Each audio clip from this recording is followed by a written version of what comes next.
लड़की बोझ नहीं है। एक माँ और उसकी 3 बेटियों की सच्ची प्रेरणा से भरी कहानी।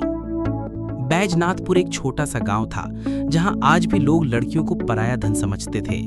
बेटा हो तो मिठाई बंटती और बेटी हो तो घर में सन्नाटा। इसी गांव में सरला देवी अपने पति रामविलास और 3 बेटियों कविता, प्रिया और रश्मि के साथ रहती थी। रामविलास खेती करते थे और शराब पीने के आदी थे। पैसे की तंगी हमेशा घर में रहती थी, लेकिन सरला अपने बच्चों के लिए हर तकलीफ चुपचाप सह लेती थी। एक दिन अचानक रामविलास को हार्ट अटैक आया और उन्होंने दुनिया को अलविदा कह दिया। घर में कमाने वाला कोई नहीं बचा।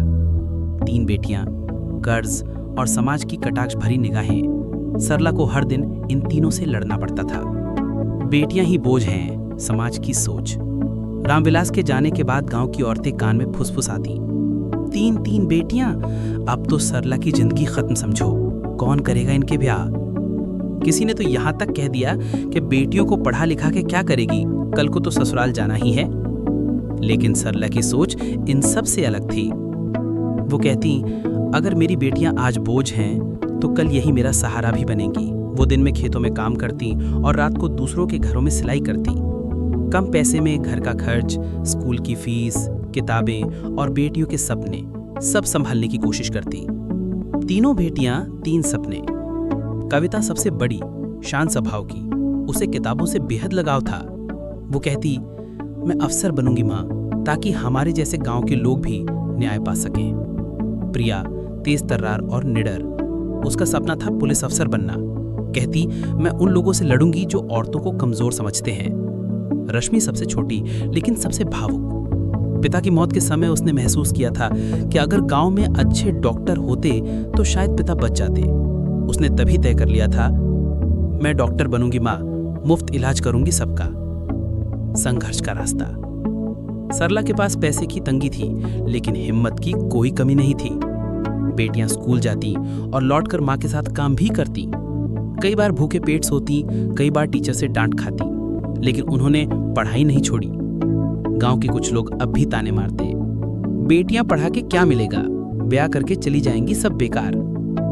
लेकिन सरला हर ताने के जवाब में कहती, अगर मैं बेटा पैदा करती तो क्या गारंटी थी कि वो ही कमाएगा। मेरी बेटियां मेरा गर्व हैं, बोझ नहीं। सफलता की पहली किरण। कविता ने 12वीं में पूरे जिले में टॉप किया। उसे छात्रवृत्ति मिली और वो शहर जाकर यूपीएससी की तैयारी करने लगी। वहां भी कई मुश्किलें थीं, अंग्रेजी भाषा, नया माहौल, खर्च की चिंता, लेकिन सरला की दी हुई सीख उसे हिम्मत देती रही। प्रिया ने पुलिस भर्ती की तैयारी शुरू कर दी। रोज सुबह 4 बजे उठकर दौड़ लगाती, फिर स्कूल जाती।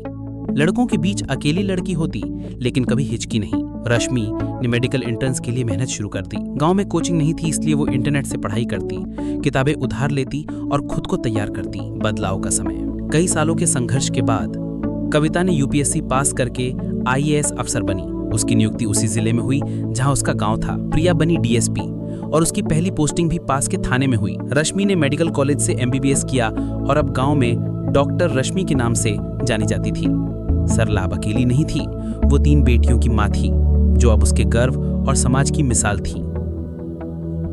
जब कविता गांव लौटी तो गांव के लोगों ने पहली बार अपनी गलती मानी। वही लोग जो कभी कहते थे लड़की बोझ है, अब अपनी बेटियों को सरला के पास भेजने लगे। हमारी बेटी को भी पढ़ाना है, कविता जैसी बनाना है। सरला ने कहा, अब वक्त है जब सोच बदलनी चाहिए। बेटियां बोझ नहीं, रोशनी है जो घर को भी और समाज को भी रोशन कर सकती हैं। सीख जो इस कहानी से मिलती है, बेटियां बोझ नहीं होती, बस उन्हें समझने और हौसला देने की जरूरत होती है। अगर एक माँ ठान ले तो वो अकेले ही जिंदगी की हर जंग जीत सकती है। सपने पूरे करने के लिए पैसे से ज्यादा जरूरत होती है जज्बे की। जो समाज बेटियों को कमजोर समझता है, वही समाज एक दिन उन्हीं से बदलता है। बेटा बेटी एक समान सिर्फ नारा नहीं, एक सोच बननी चाहिए। अंत में, लड़की बोझ नहीं है एक कहानी नहीं, एक क्रांति की शुरुआत है। सरला और उसकी बेटियां उस हर औरत और लड़की के लिए मिसाल हैं जो समाज से नहीं डरती और सपनों को सच करके दिखाती हैं।